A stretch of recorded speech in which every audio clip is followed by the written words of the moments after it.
Ders 1. Son teslim tarihi zorluğu.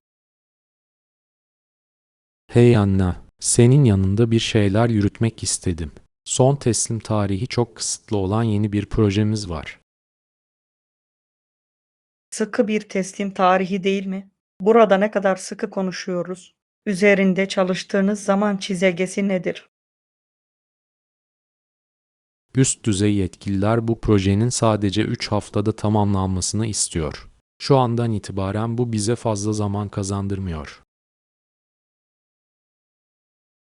3 hafta mı? Evet, bu zor bir emir. Gerçekten bunun her şeyi halletmek için uygun bir zaman çizelgesi olduğunu düşünüyor musunuz? Dürüst olmak gerekirse emin değilim.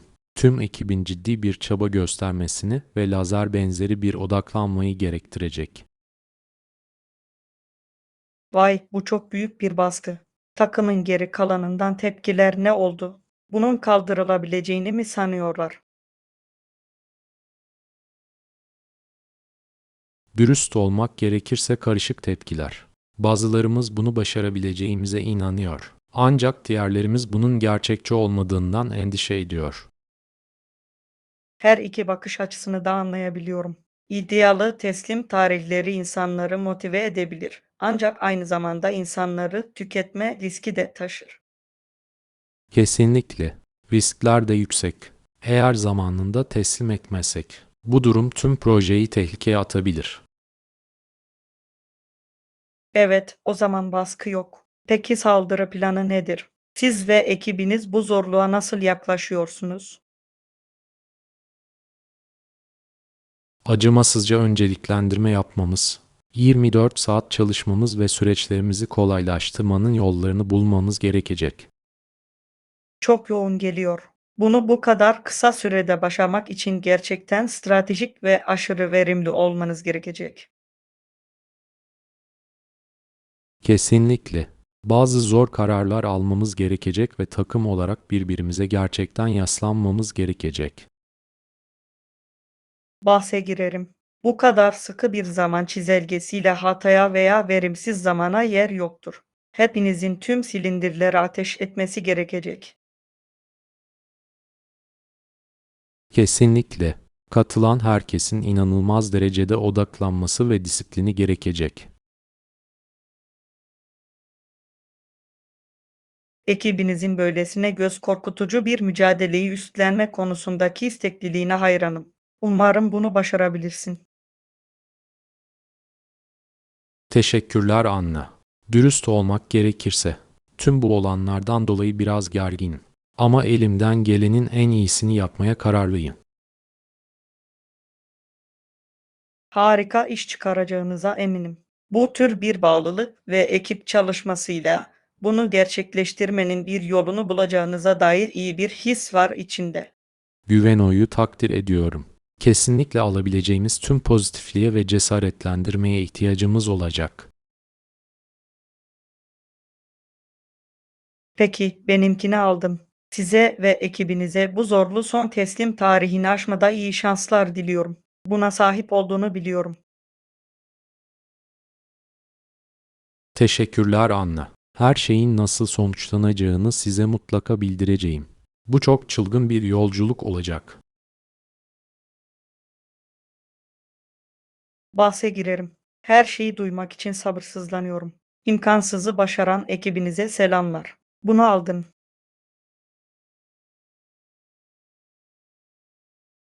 Kesinlikle.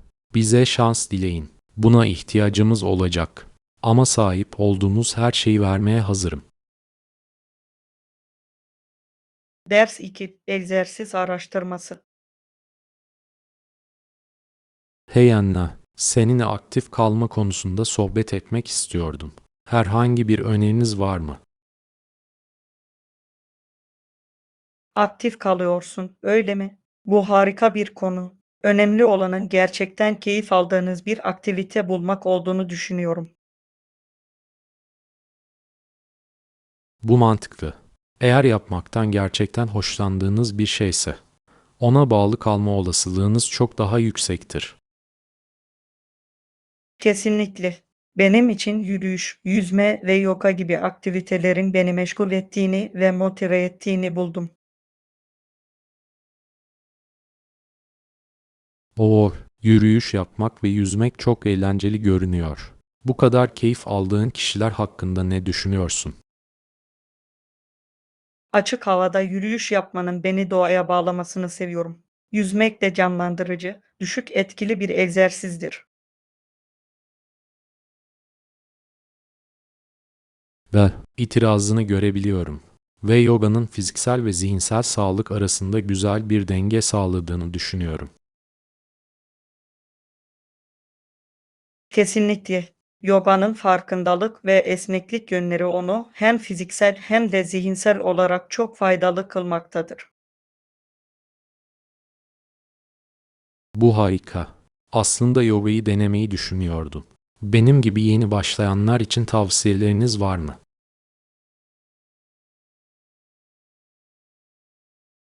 Kesinlikle. Uygulama hakkında fikir edinmek için nazik, başlangıç seviyesi dostu bir dersle başlamanızı öneririm. Eğitmenler genellikle pozları değiştirme konusunda mükemmeldir. Bu, işi kolaylaştırmanın akıllıca bir yolu gibi görünüyor. Pozları en başından itibaren doğru yaptığımdan emin olmak istiyorum. Tamamen. Gerektiğinde ara vermekten veya değişiklik yapmaktan korkmayın. Yoga tamamen vücudunuzu dinlemekle ilgilidir. Bunu bilmek güzel. Başlarken kesinlikle herhangi bir yaralanmadan kaçınmak istiyorum. Aktif kalmak için önerebileceğiniz başka ipuçları var mı? Hemen rutininizi karıştırmanın işleri eğlenceli ve ilginç kıldığını düşünüyorum. Belki kaya tırmanışını deneyin. Hatta sadece günlük yürüyüşlere çıkın. Kaya tırmanışı çok heyecan verici geliyor. Ve eski moda yürüyüşle yanlış gidemezsin. Basit ama etkili.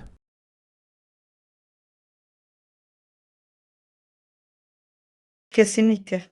Önemli olan size enerji veren ve gerçekten sabırsızlıkla beklediğiniz aktiviteleri bulmaktır. Bu sayede hiçbir zaman bir angarya gibi hissetmezsiniz. Bu bakış açısını seviyorum. Bunu korkunç bir görev yerine yaşam tarzınızın eğlenceli bir parçası haline getirin. Çok akıllıca bir tavsiye. Kesinlikle ve doğru uyumu bulana kadar denemekten korkmayın. Aktif kalmak söz konusu olduğunda seçenekler sonsuzdur.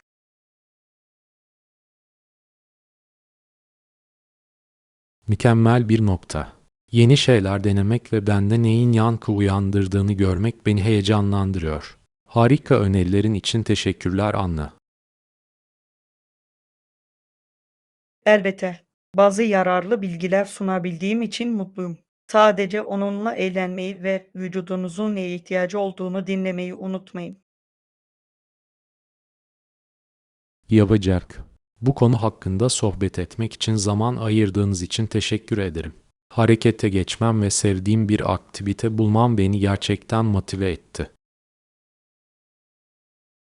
Bunu duymak harika, John. Eminim kendinizi enerjik ve meşgul hissetmenizi sağlayacak bir şey keşfedeceksiniz. Size iyi şanslar diliyorum. Teşekkürler Anna. Aktif kalmanın yeni favori yolunu bulma yolculuğunu sabırsızlıkla bekliyorum. Bu bir macera olacak. Ders 3 havaalanı güvenliğinden hızla geçmek. Günaydın Anna. Size bir şey sormak istiyorum. Yakın zamanda havaalanı güvenliği konusunda deneyiminiz oldu mu? Havaalanı güvenliği değil mi? Evet, aslında geçen hafta havaalanında seyahat ettim. Ne bilmek istersiniz?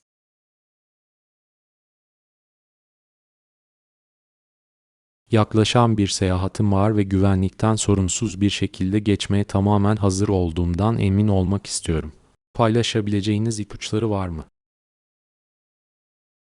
Kesinlikle. En önemli şeylerden biri de çantanızda 100 mililitreyi aşan sıvı bulunmadığından emin olmanızdır.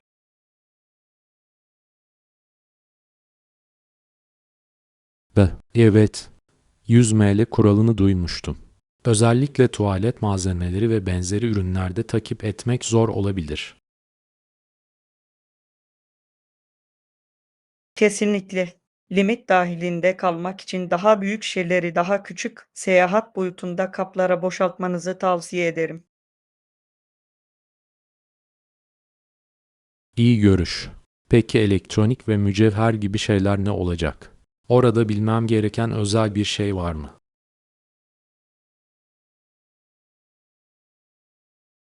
Evet, dizüstü bilgisayarları, tabletleri veya daha büyük elektronik cihazları çıkardığınızdan ve bunları X ışını taraması için bir çöp kutusuna koyduğunuzdan emin olmak Tamam, bunu isteyeceksiniz. öğrendiğim iyi oldu. Ve mücevherler.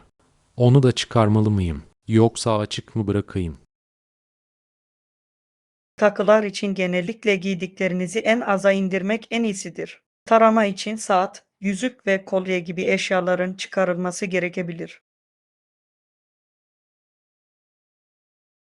Not edildi. Mücevher cephesine ışık tuttuğumdan emin olacağım. Bu süreçten geçerken aklımda tutmam gereken başka bir şey var mı? Bir düşüneyim. Mümkünse bağcıksız ayakkabı giymenizi de tavsiye ederim. Bu, onları açıp kapatma sürecini çok daha hızlı hale getirir.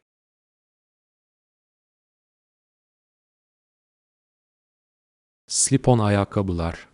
Anladım. Bu, tüm güvenlik deneyimini kolaylaştırmak için akıllıca bir ipucu.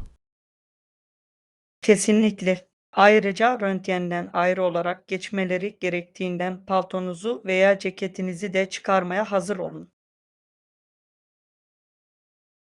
Mükemmel. Buna göre giyineceğimden emin olacağım. Güvenlik kontrol noktasında sorunsuz bir şekilde gezinmeme yardımcı olabilecek başka bir şey düşünebilir misiniz? Son bir tavsiyem, çantanızı hafif tutmaya çalışın ve taşıdığınız eşya sayısını en aza indirin. Ne kadar az şeyi çıkarıp çöp kutularına koyarsanız o kadar hızlı gider. Bu çok mantıklı. Hafif paketleyin ve işleri basit tutun. Yolculuğuma hazırlanırken bunu kesinlikle aklımda tutacağım. Fantastik. Sabırlı olmayı ve güvenlik personelinin talimatlarına uymayı unutmayın. Hazır olduğunuz sürece hemen ilerleyebilmelisiniz. Harika. Tüm yararlı ipuçları için çok teşekkürler Anna. Artık güvenlikten geçme konusunda kendime çok daha fazla güveniyorum. Yararlı bir fikir verebildiğime sevindim. İyi yolculuklar John. Başka sorularınız olursa bana bildirin.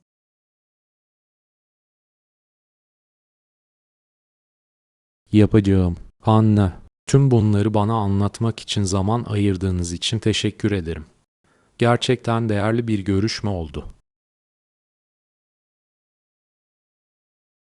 Elbette yardımcı olmaktan mutluluk duyarız. Havaalanı güvenliğinde gezinmek zor olabilir. Ancak doğru hazırlıkla bu bir güçlük olmak zorunda değildir. Size sorunsuz bir yolculuk diliyorum. Mükemmel. Tekrar teşekkürler. Bu ipuçlarının hepsini uygulamaya koyacağımdan emin olacağım. Bu yolculuğumu çok kolaylaştıracak. Ders 4. Uçuş gecikmelerinde gezinme. Hey Anna, sana son yolculuğumda başıma gelen bir şeyi sormak istedim. Bağlantılı uçuşum sırasında oldukça uzun bir gecikme yaşandı. Uçuş gecikmesi, öyle mi? Bu çok sinir bozucu olabilir. Durdurmanın sebebi hakkında size herhangi bir bilgi verdiler mi? İşte olay bu. Kapı görevlileri ayrıntılar konusunda pek açık sözlü değillerdi. Söyledikleri tek şey operasyonel bir sorun olduğuydu. Hemen operasyonel sorun bunu ifade etmenin belirsiz bir yolu. Daha fazla ayrıntı için onlara basmayı denediniz mi? Yaptım ama pek yardımcı olmadılar. Operasyonel sorunla ilgili aynı yazılı yanıtı tekrarlamaya devam ettiler. Ne kadar sinir bozucu.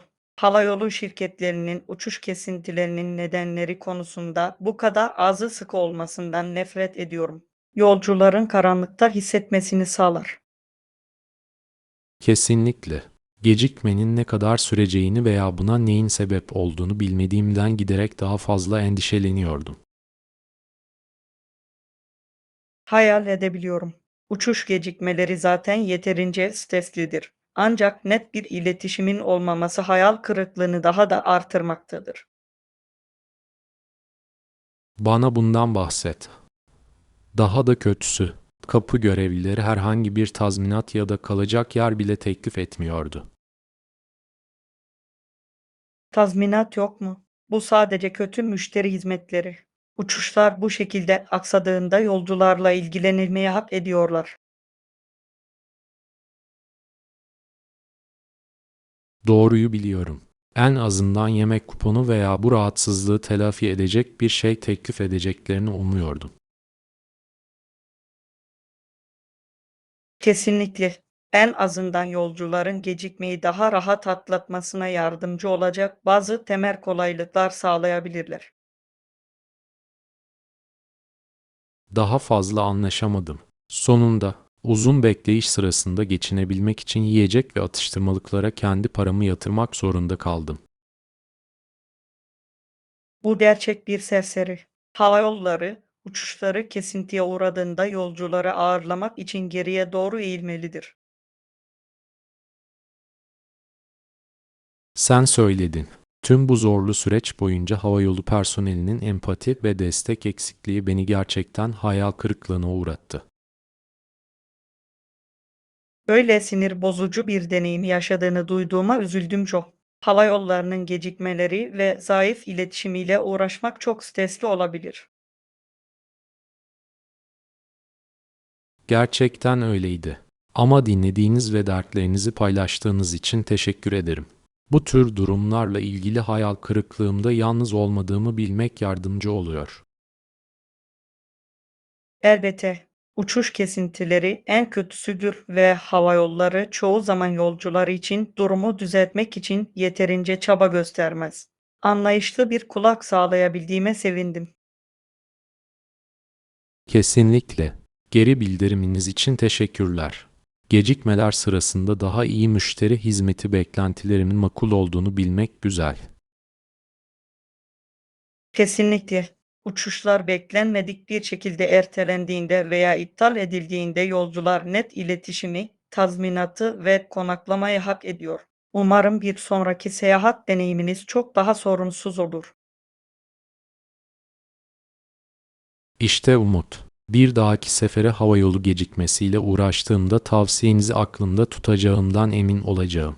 Bu konuyu benimle tartışmak için zaman ayırdığınız için teşekkür ederim. Elbette John. Bu tür seyahat sıkıntılarına kulak vermekten ve yeni bir bakış açısı sunmaktan her zaman mutluluk duyarım. Bir sonraki seyahatinizde sorunsuz yolculuklar dilerim.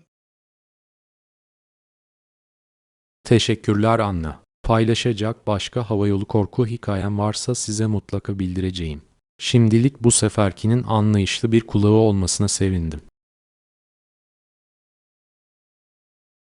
Ders 5. Bir futbol efsanesinin yükselişi. Hey Anna, son zamanlarda hakkında çok şey duyduğum şu futbolcu hakkındaki görüşlerini almak istedim Oje. Simpson. Oje. Simpson'u mu? Ah evet, kesinlikle onun hikayesini takip ediyorum. Gerçekten adından oldukça söz ettirdi, değil mi? Kesinlikle. Anladığım kadarıyla takımının hücumunun merkezi figürü haline geldi. Sonuç olarak her türlü acele rekoru kırıyor.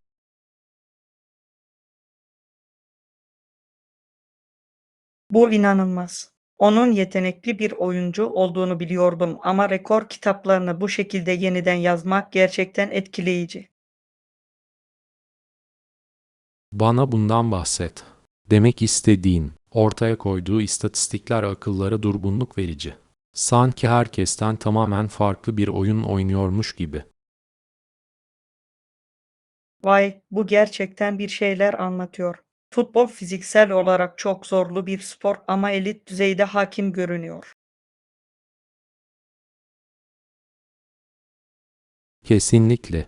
Hız, güç ve çevikliğin birleşimi benzersizdir. Sahada her şeyin zahmetsiz görünmesini sağlıyor.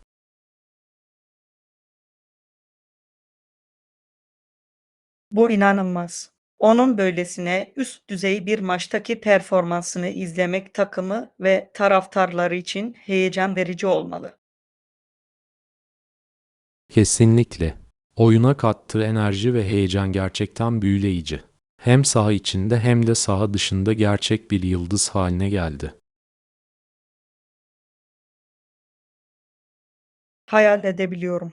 Bu tür bir yetenek ve başarı ile muhtemelen medyanın büyük ilgisini ve tanınırlığını topluyor. Doğru anladın. Adı bugünlerde her yerde görülüyor. Dergi kapakları, TV röportajları. Adını siz koyun. Artık herkesin tanıdığı bir isim haline geldi. Bu harika. Görünüşe göre sporu gerçekten aşıyor ve bir tür kültürel simge haline geliyor. Gerçek bir spor efsanesi doğuyor. Kesinlikle. Ve en güzel tarafı da hala çok genç olması. Gelecek yıllarda ne tür rekorlar kıracağını ve ulaşacağı zirveleri ancak hayal edebiliyorum. Bu harika bir nokta.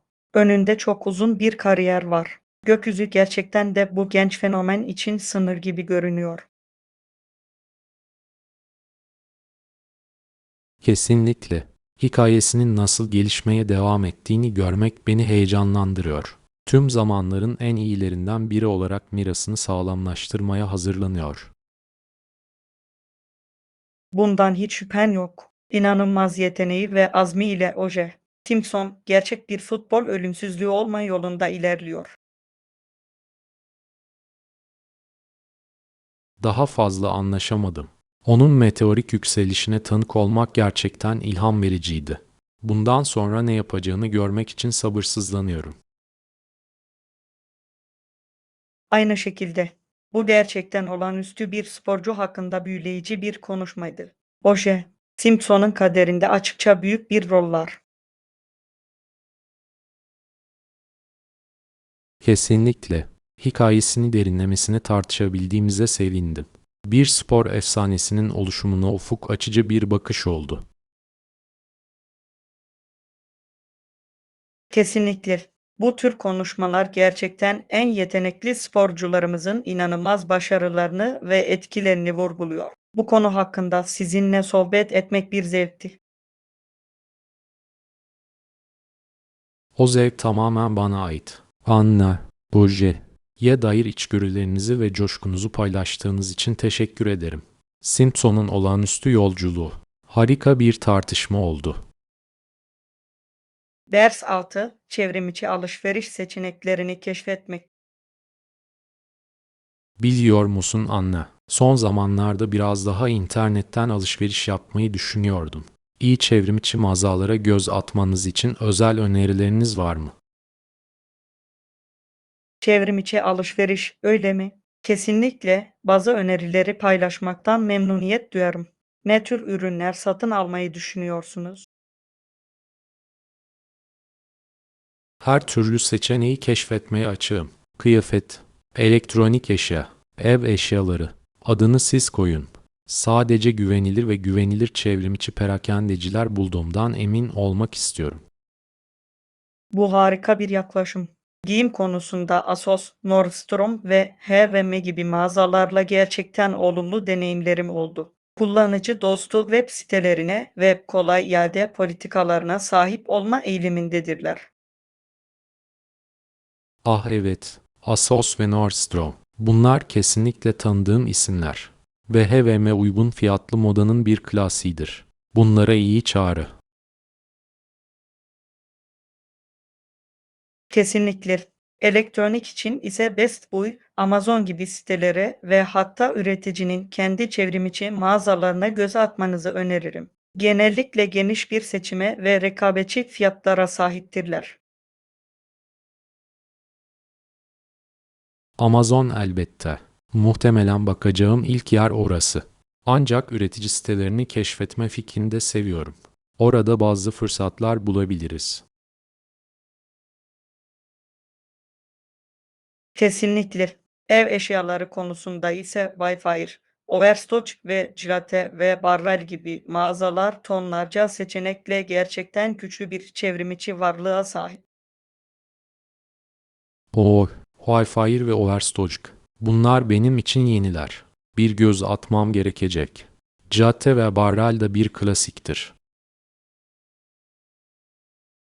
Evet, bunlar çeşitli fiyat noktalarında kaliteli ev dekorasyonu, mobilyalar ve ev eşyaları bulabileceğiniz harika yerlerdir. Mükemmel. Bu bana gerçekten sağlam bir başlangıç noktası veriyor. Tüm bu önerileri paylaşmak için zaman ayırdığınız için teşekkür ederiz.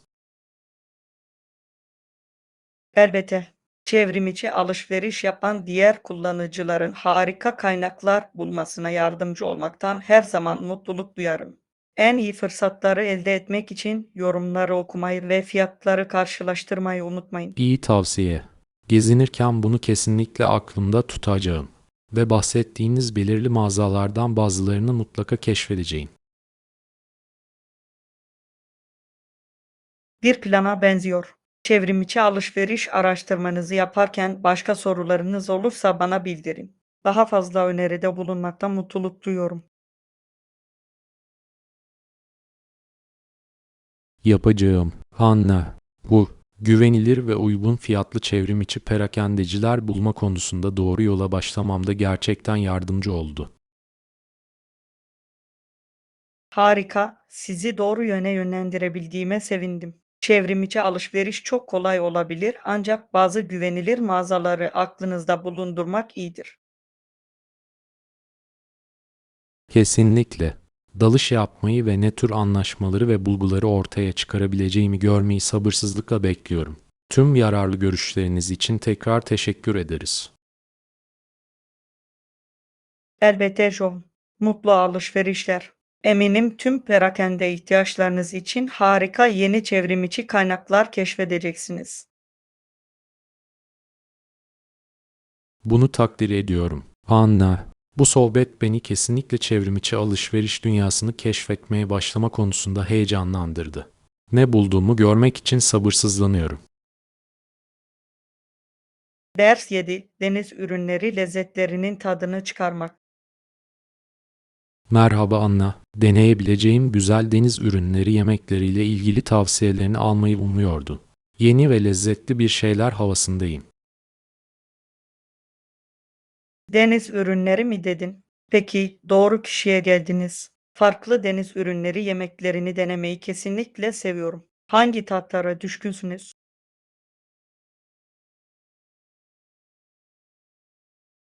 Hemen her türlü seçeneğe açığım. Belki hafif ve ferahlatıcı bir şey ya da belki biraz daha yozlaşmış ve lezzetli bir şey. Oh, tam da istediğim şeyi buldum. Hiç klasik deniz mahsulleri haşlamayı denediniz mi? Karides, yengeç, ıstakoz ve her türden leziz yiyeceklerle eğlenceli, dağınık bir ziyafet. Haşlanmış deniz ürünleri. Par. Bu bana çok uygun geliyor. Bütün bu lezzetli kabuklularla ellerimi kirletme fikrini seviyorum.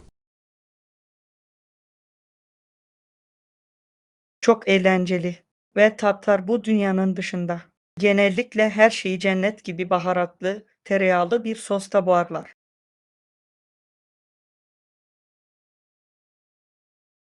Vay, bu kulağa harika geliyor. Bunu düşündükçe acıkıyorum. Önerebileceğiniz başka deniz ürünleri yemekleri var mı?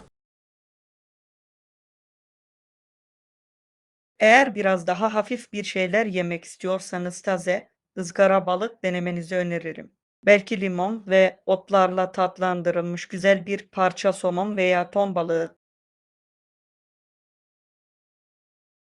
Mönene. Kulağa çok hoş geliyor. Deniz ürünlerinin zengin ve hoşgörülüden hafif ve sağlıklıya kadar bu kadar çok yönlü olabilmesini seviyorum. Kesinlikle. Karidesli karides, ıstakozlu bisküvi ve hatta güzel, çıtır balık ve patates kızartması gibi klasik deniz ürünlerini de unutmayın. Karidesli karides bu benim favorilerimden biri. Şu an bundan büyük bir tabak yiyebilirim. Aynı şekilde sarımsaklı, tereyağlı sos sadece cennettir ve biraz çıtır ekmekle eşleştirildiğinde çok doyurucu bir yemek olur. Bunu düşündükçe salyalarım akıyor. Tavsiye ettiğiniz bu deniz ürünleri yemeklerinden bazılarını mutlaka denemek zorunda kalacağım. Biraz ilham verebildiğime çok sevindim. Deniz ürünleri gerçekten de hayatın en büyük mutfak zevklerinden biridir. Neyi denediğinizi bana bildirin, düşüncelerinizi duymayı çok isterim. Kesinlikle. Deniz ürünleri ufkumu genişletmeyi sabırsızlıkla bekliyorum. Bu konuşma ağzımı sulandırıyor ve damak tadımı karıncalandırıyor. Haha, o zaman görev tamamlandı. Deniz ürünleri, keşfedilmeyi bekleyen çok çeşitli ve lezzetli bir mutfak dünyasıdır. Yeni şeyler deneyerek harika vakit geçireceğinize eminim. Bekleyemiyorum. Tüm harika önerilerin için çok teşekkürler Anna. Bir sonraki deniz ürünleri maceram için sağlam bir oyun planım olduğunu hissediyorum. Müthiş. Yeni ve lezzetli deniz ürünleri yemekleri deneme konusunda heyecanlanmanıza yardımcı olabildiğim için mutluyum. Yeni favorilerinizi keşfetme yolculuğunun tadını çıkarın. Kesinlikle yapacağım. Bu hem kelimenin tam anlamıyla hem de mecazi olarak gerçekten iştah açıcı bir konuşmaydı. Deniz ürünleri uzmanlığınızı paylaştığınız için teşekkür ederim. Benim için bir zevkti çok. Yemek hakkında konuşmak en sevdiğim şeylerden biri. Özellikle de taze deniz ürünlerinin inanılmaz lezzetleri ve dokuları söz konusu olduğunda. Afiyet olsun. Bekleyemiyorum. Pekala. Artık en yakın deniz ürünü restoranına gitme zamanın geldi. Tekrar teşekkürler Anna. Harika bir sohbetti. Değer 8. Dramatik bir jüri seçimi. Hey Anna, bu yüksek profili davayı haberlerde takip ettiğini duydum. Jüri seçim süreci hakkında neler söyleyebilirsiniz? Ah, bu duruşmanın jüri seçim süreci oldukça etkileyiciydi. Anladığım kadarıyla her iki tarafın avukatları potansiyel jüri üyelerini dikkatle inceliyor. Anlıyorum. Yani davaya uygun olup olmadıklarını belirlemek için her bir kişiyi gerçekten inceliyorlar. Öyle mi? Kesinlikle. Avukatlar karar verme süreçlerinde tarafsız ve objektif olabilecek bir jüri heyetine sahip olduklarından emin olmak istiyorlar. Bu mantıklı. Davayla herhangi bir ön yargısı veya bağlantısı olmayan kişileri aradıklarını düşünüyorum. Kesinlikle. Öğle yemeği arasında avukatlar seçilen jüri üyelerinden memnun olmadıkları için heyetin tamamını görevden aldılar. Vay, bu oldukça dramatik. Potansiyel jüri üyelerinin tarafsızlığı konusunda bazı ciddi endişeleri olmalı. Kesinlikle. Bu, özellikle bunun gibi yüksek profili, riskli davalarda jüri seçim sürecinin ne kadar titiz olabileceğini gösteriyor. Büyüleyici. Peki bundan sonra ne olacak? Yeni bir potansiyel jüri havuzuyla tüm süreci yeniden başlatmaları mı gerekiyor? Evet, tam da bunu yapacaklar. Yargıç yeni bir jüri adayı grubunu çağıracak ve avukatlar inceleme sürecini yeniden başlatacak.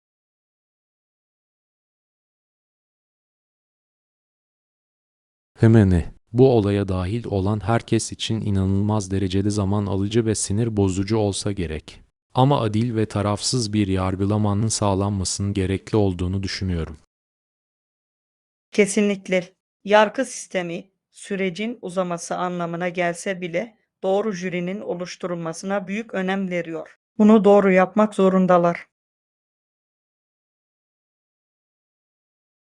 Hayal edebiliyorum. Bu karmaşık jüri seçim prosedürlerinin nasıl işlediğinin perde arkasına bakmak büyüleyici. Kesinlikle. Bu her iki tarafın da adil yargılama ilkelerini korurken desteği kendi lehlerine ayarlamaya çalıştığı hassas bir dans. İlginç. Bu davanın nihai jürisine karar vermeleri ne kadar zaman alacak merak ediyorum. Bu harika bir soru. Bu aslında seçim sürecinin ne kadar zorlu olduğuna ve her iki taraftaki avukatların potansiyel jüri üyelerinin ne kadar gerektiğine bağlı. Anlıyorum. Pekala. Kesinlikle takip edip tüm bunların nasıl sonuçlanacağını görmek ilgimi çekiyor. Bu çok riskli. Yüksek profilli bir dava. Kesinlikle. Jüri seçimi sadece ilk adımdır ancak yargılamanın geri kalanının gidişatını gerçekten belirleyecek kritik bir adımdır. Sizi güncel tutacağımdan emin olacağım. Bunu takdir ediyorum. Hanna, bu yargı sisteminin sıklıkla göremediğim bir yönü hakkında gerçekten aydınlatıcı bir konuşma oldu. Büyüleyici şeyler. Yararlı bilgiler sağlayabildiğime sevindim Joe.